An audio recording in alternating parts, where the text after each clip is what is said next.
yan, tuloy na. Tara. Nabigyan.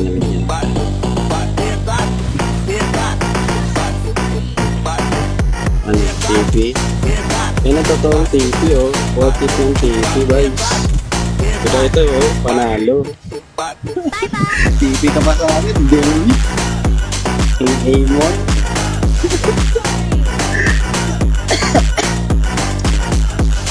At di nyo nakakalimutan eh, isang-sing mo kalaman nyo. Meta yan guys. Kahit di malapit yan.